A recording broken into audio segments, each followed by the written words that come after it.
Hey there! Welcome to the Distracted Librarians podcast. We're your friendly neighborhood bookworms with a penchant for all things pop culture. Picture this as our digital campfire, where we dive into our latest obsessions, analyze our favorite distractions, and rediscover the joy of reading. Whether you're a media enthusiast, a book lover, or just need a break from the daily grind, you've come to the right spot. So kick back, relax, and get delightfully distracted with us. Hey everybody! On this episode of the Distracted Librarians, we're going to talk about the Dewey Decimal System and Melvil Dewey. I'm Nicole. I'm Drew. I'm Killian. I'm Amanda. All right. Well, as a librarian, I think we have lots to talk about when it comes to Dewey, right? So, who was Melvil Dewey? A lot to unpack here. Yeah, a lot He too. was a treat. Oh my goodness. And I don't know that we were really given the full history in library school. Oh, I can guarantee you I was not. Yeah. No. It was like, this is how you do things, and we don't know about this person. I mean, we knew about the person, but I learned more doing research for this episode than I ever knew before. And wow. Same. Yeah. Disappointing. Disappointing. To It say really the least. is. Yeah. So Melvil Dewey was the original creator of the Dewey Decimal System, which is a classification system that most of us use in public libraries. And many school libraries. Okay. Many school libraries too.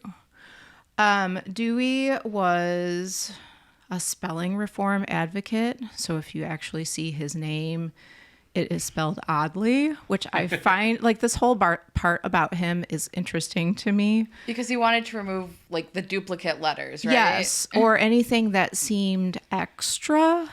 So he went from Melville, spelled Melville, to Melvil. So is he like personally responsible for removing the U from color? Is that how we got here? I mean, I don't know if it was him specifically, but he was definitely of that group. Gotcha. Yeah. At one point, he started spelling his last name DUI. Oh. And that I think that didn't really work out well for him. So he just went back to regular Dewey. Weird, right? Kind of weird. Yeah. Okay, so this is the type of person we're talking about. He, from 1883 to 1888, was the chief librarian at Columbia College and a founding member of the American Library Association, which we've talked about previous. He also had a lot of personal feelings about things. I mean, if he had his way, three of us wouldn't be here. Exactly. Yeah, he was notoriously vocal about women and how they should not be librarians. So, yay. I wonder if we should change the system name if we're going to go with the same spirit that Melville did and let's just take off Dewey altogether and give it our own That could be very exciting. little moniker. For a split second there, I thought you were going to say, let's flip the script and kick Drew out. No, Drew, you're always welcome. I was ready. You are no. always welcome. I am all for diversity and various voices. However, Dewey Decimal, he's got a big place in the library system really does. as the name of this classification system. Yes. He was a founding member of ALA. Right. Which it kind of leads to the reason why it is such a popular system to this day. He, as being a part of the ALA, was also, there's a publication called the Library Journal, which is put out by the American Library Association. And he was very vocal about this new classification system that he created and kind of pushed that pretty vigorously out to libraries. So we can also thank that for To Dewey. be clear, he did eventually leave the ALA kind of in disgrace. And like even more recently, the award that used to have his name on it doesn't anymore. Yeah. So Yeah. Okay, so after he graduated, Dewey was hired to manage the Amherst Library and reclassify its collections.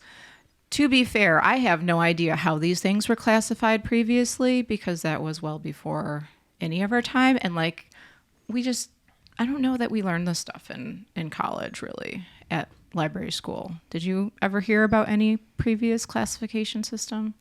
No. Yeah. So I mean, we went through a little bit of medical Okay. classification, a little bit of LC Okay. classification, which is the Library of Congress, which Yeah. is used at universities and colleges. Medical is obviously medical libraries. But yeah, I mean, pretty much everything else is Dewey Decimal System, and whatever was used before did not make it into textbooks. Right. Yeah, I can't say any of my classes covered the history. Yeah. We, similarly to Amanda, covered a lot of, at least touching what other classifications there could be. Okay. But they were all classifications that are used somewhere today. Okay. And probably very specifically for certain groups, Yeah. right? Yeah. But I did learn, I don't know about you guys, and shout out to Scout, the best professor I had at Wayne State. We did talk about how problematic a lot of the classifications systems were. Oh, okay. So they were also crazy. Dewey is not the only problematic system. Yeah. Yeah. Okay. Just the one that we know best. Okay. So he copyrighted the system in 1876. So that's what we're dealing with, like a very old. I mean, it seems old to me. I mean, yeah.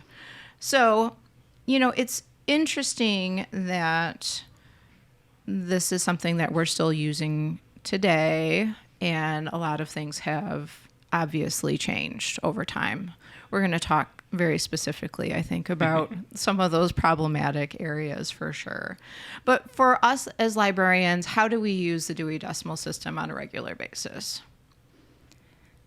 Oh, it's hugely important. If we have a patron who wants to find a certain book, we look that book up in the catalog, and it is classified under a Dewey Decimal number, and therefore we know where it is located on the shelf. And they might just say, like, I'm interested in religion, and then we head over to the 200s. And they can browse from And they there. can browse. Yeah. So it's definitely a part of our everyday Oh, yeah. practice. And that's the thing that works best about Dewey in terms of how we use it, is that it is a subject sort. So if people come in wanting, a romance, we have to send them all over the fiction section. If they come in wanting an astronomy book, there's one set of shelves we send them to because they're all sorted in there. And if we fully used Dewey, every book would have a Dewey number. Yes. It's just that shoving the entire fiction collection into the 800s would be more than a little chaotic. Just a little bit. Yeah. Well, and when I started working at the Bloomfield Library, media was still completely classified under Dewey. And so I did not deal with a media collection that was classified that way in the past. So when someone would say, I'm looking for this classical CD, I would have to look up every single time. I could not, for the life of me, navigate that collection. I mean, it was easy to find things, but it wasn't something I could just pull out of my brain like I can if somebody asks me, where are the poetry books? Like I know exactly where those things are. So, libraries may still use Dewey for a variety of collections that other libraries might not, like media, or I'm trying to think of other ones. Graphic If all of the novels. graphic novels are all under Dewey instead of separated by fiction and nonfiction, that So kind of thing. Be under illustration. Right. Yeah. Yeah. We pulled our sheet music out as well. Okay. I think we actually just put it back for the remodel, but for years we had the sheet music pulled out where it would have been in the 780s, I think. Okay. And we designated that its own collection. Okay. Yeah, DVDs, same thing. Yep. Feature films used to also be put on in Dewey, which is really confusing for people instead of just That whole alphabetizing collection them. was under one number. Yeah, it's crazy. Because really, like, I'm overstating a little bit here, but for the listener, it's really about browsability. How can someone who's not used to a library system go and help themselves and find what they're looking for and have it sort of make sense? Yeah, and we have posters in the youth room that kind of do a brief overview of where things may be under the Dewey Decimal System. But for the most part, our average user is not going to just be able to bring that up off the top of their head. No, I think they memorize the location more than they memorize the actual number, which is always fun when stuff gets shifted around and it's a few shelves over and now they can't find what they were looking for. Exactly. Yeah. Which is always unfortunate. I'm like, I'm so sorry.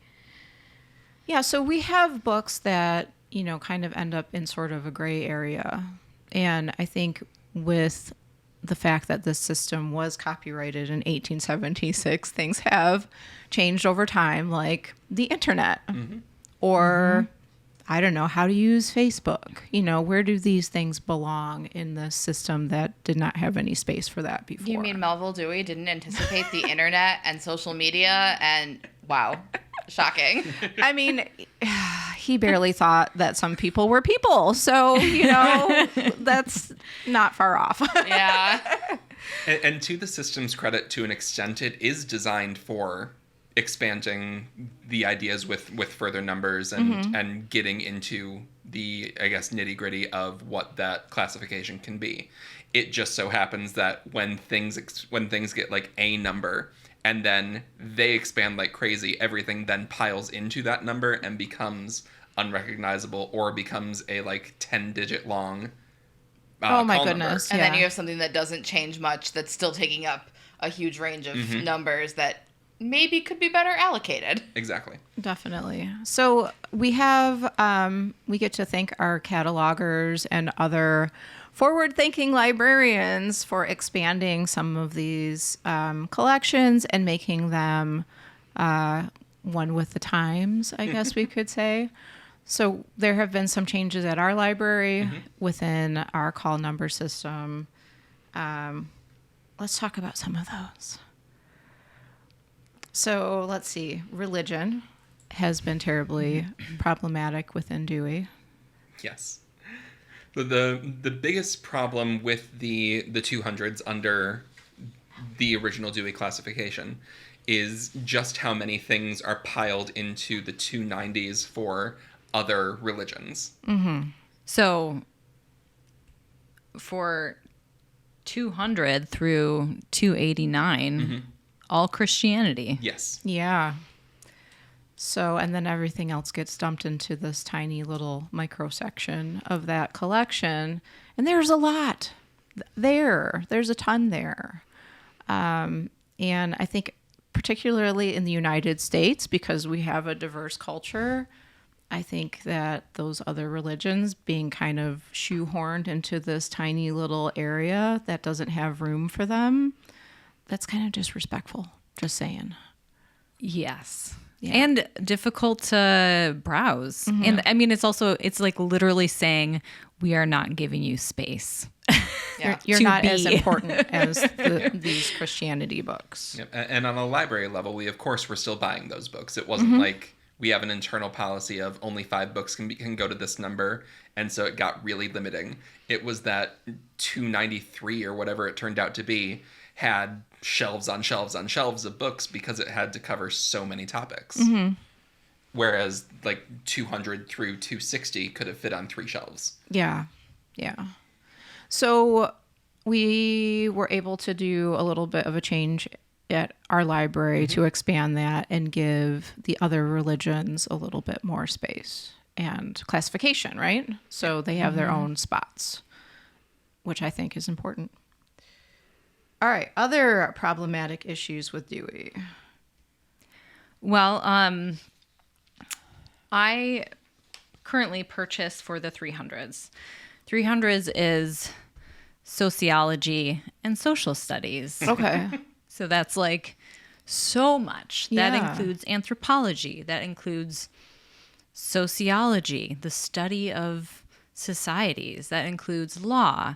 that includes economics. Okay. So like all your economic systems. Yeah. It also includes myths and folklore, which is interesting. Yeah. So education is in there too. education's in there. It's just like a massive, massive area. So what's interesting is, and this is where I think classification is an art rather than a science, because it's like, well, what is this book about? A lot of times it'll be about a history of something, but it's like, well, it's history, but it's also about a woman. And so, or feminism. And it's like, well, we're not going to put it in history because we have in the 300s and under the Dewey Decimal System, the classification of groups and peoples. Okay. So, which gets really dicey because no person, I think, can be adequately identified as like one thing. But also, I think you're really then sort of having to slap a label on it in a way that is doesn't tell the whole story or do it justice. And you're often making that a marked category, right? I think the classic example when you're sort of trying to talk about marked categories and also classification systems, like the Library of Congress classification system, is there was a subject heading for doctors, and then you'd have a subheading of woman doctors, because doctors was the male doctors was the default. That category did not need a explanation, but woman doctor definitely needs an explanation. Or its own classification. Yeah.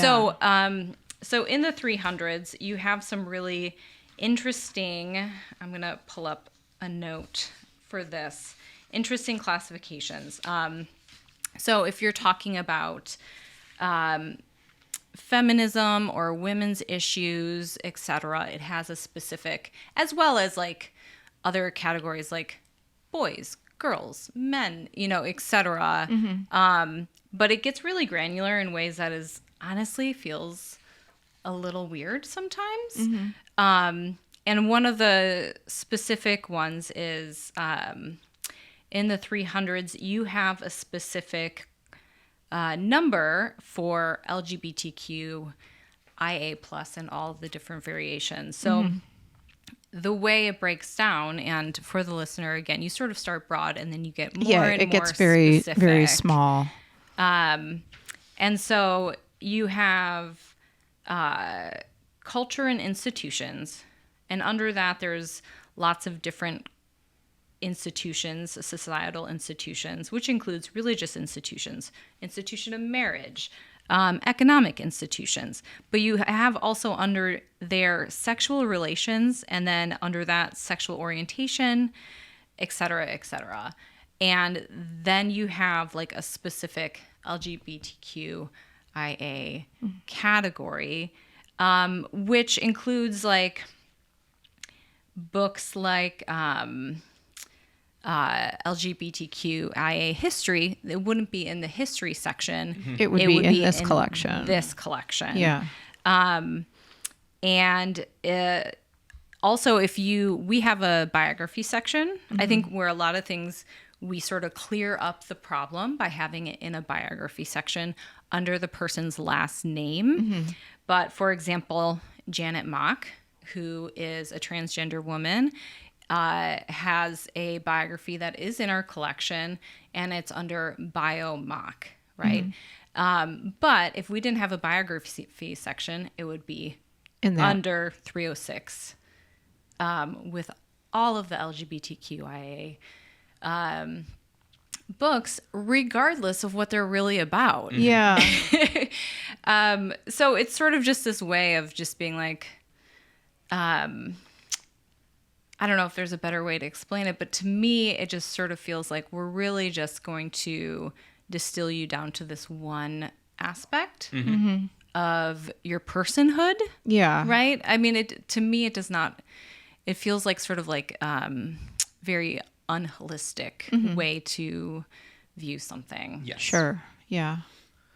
Yep, and it's not like we have the capacity to put it in different categories, but we do have a capacity to recognize which category is most specific to this book, and often a piece of the subject's identity isn't going to be the most important thing about the book. Sometimes it is. Sometimes that's cool. Yeah.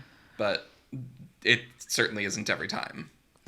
And in some cases, I think that, the people that are cataloging, they have a decision to make on whether or not they should go with what's recommended, maybe by the publisher or the bookseller or whomever we're getting recommendations from, or making a choice that it will be easier to find for people that would like it in a different area, right? And those are sometimes choices we make as librarians, too. There'll be plenty of times someone will bring a book up and it'll be like, I found this in this location, but it doesn't seem like it's actually about that topic. And we'll go in and look at it. And oftentimes they are correct, and that is not the most browsable place for someone looking for that book to find it. Yeah. And we'll send it off to our materials department. They'll redo all the cataloging and get it back on the shelf. Because I think ultimately we just want the book to have a place where it can be found, and not hidden away somewhere where no one will ever see it, that it might be of value to. Exactly.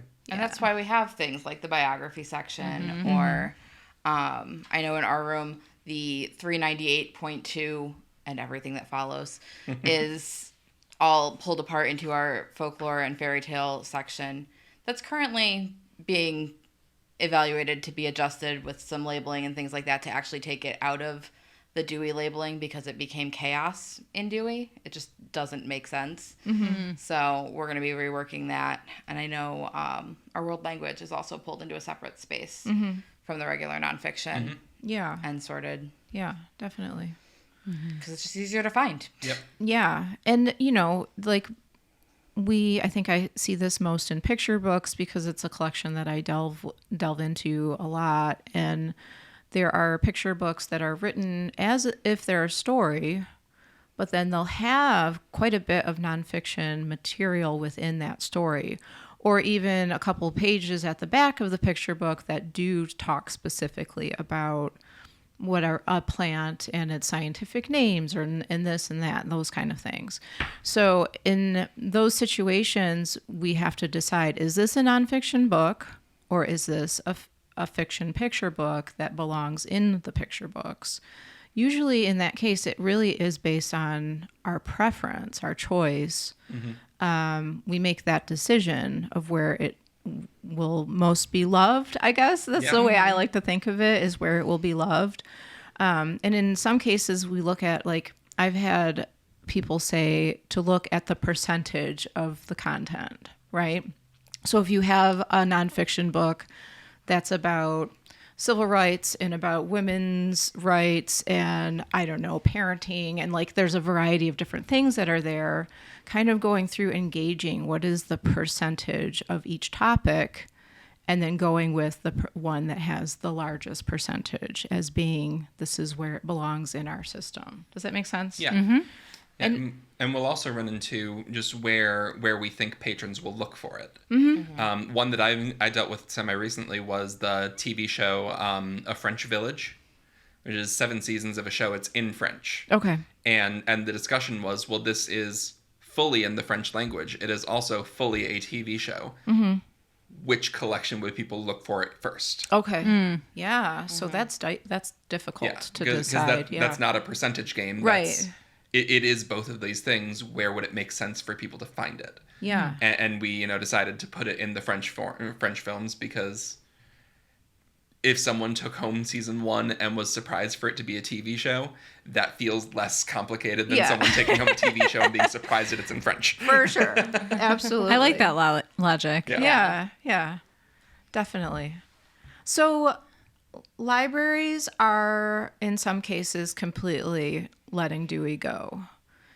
And, there was this sort of mentality there for a while that Dewey just isn't browsable. It's not like a bookstore where you can walk in, you can see the labels of the subjects, and you can make a beeline straight for religion or whatever, your self-help or whatever you're looking for.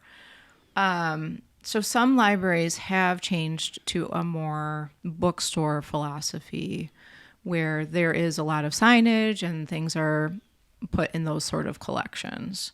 What other things have we seen in the library world? So the Saginaw Chippewa Tribal Libraries actually recently finished as finished as a project of something like this can ever be. They received an IMLS grant to fund reorganizing their entire library. So this is their, they've got a couple different libraries that they work with. And the goal of doing this was to move away from a very colonialist system that does not really support categorizing the collections that they have or really the people that they serve, and taking the community's needs and the community's history and culture into consideration to create a system. So they created a system called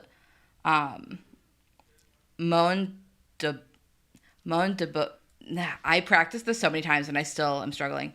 Mondobigan. There we go. I had that earlier. I'm so annoyed. I wrote it out phonetically and everything.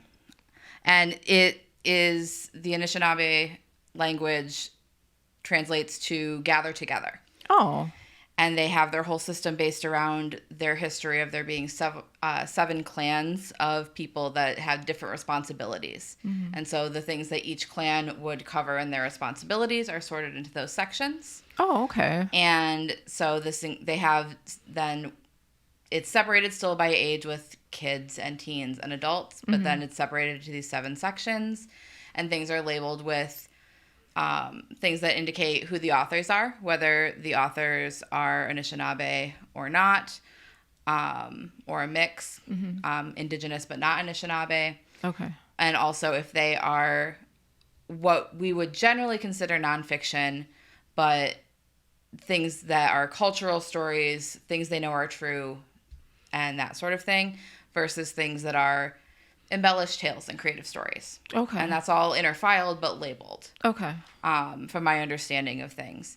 But it's very interesting. I'm looking more into it because it does apply to some of the things that we're looking at with some folklore and fairy tale considerations and how we label things that are in that collection.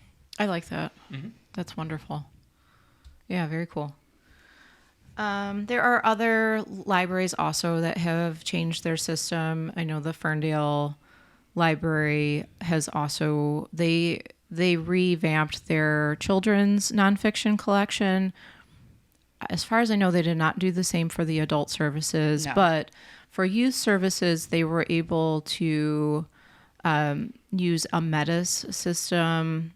And they kind of went through as a department and decided where different categories would go.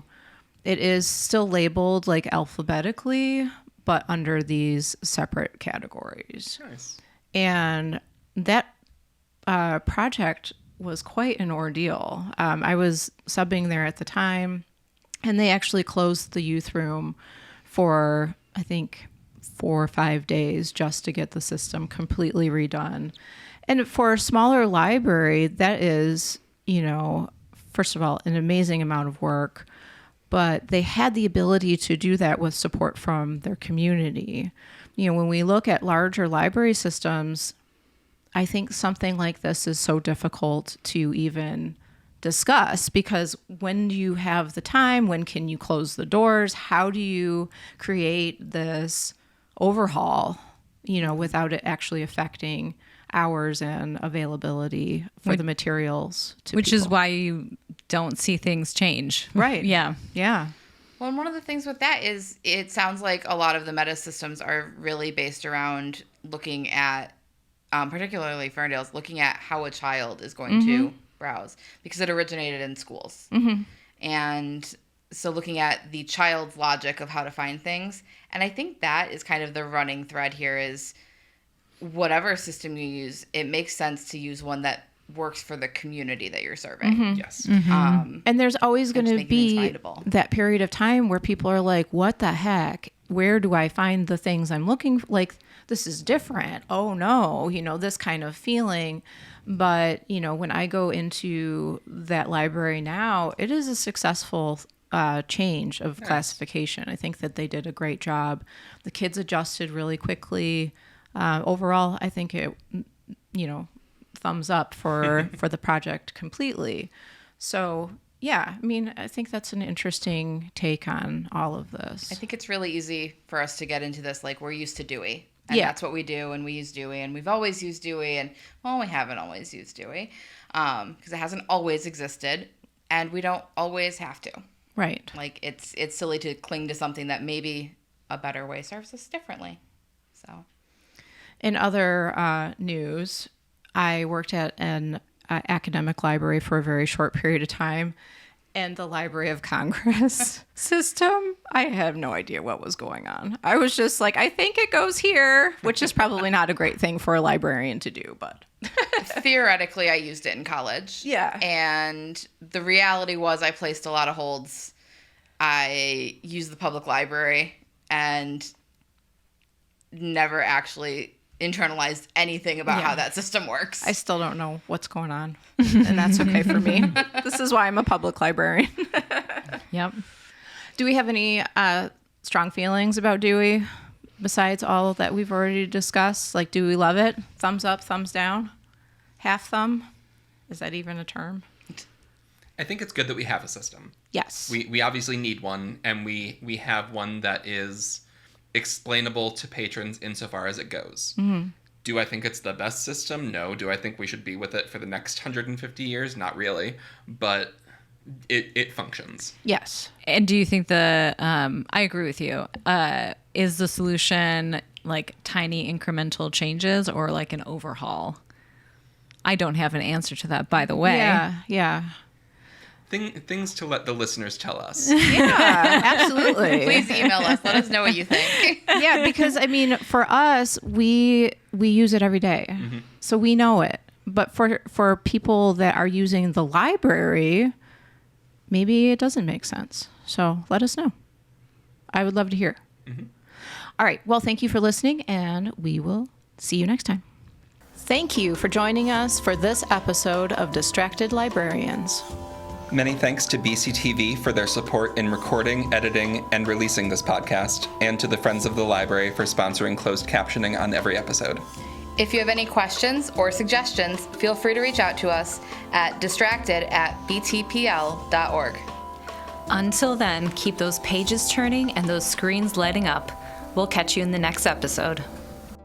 The views and opinions expressed in the Distracted Librarians podcast do not necessarily reflect those of Bloomfield Township Public Library, Bloomfield Community Television, the Birmingham Area Cable Board, or its producers or production staff.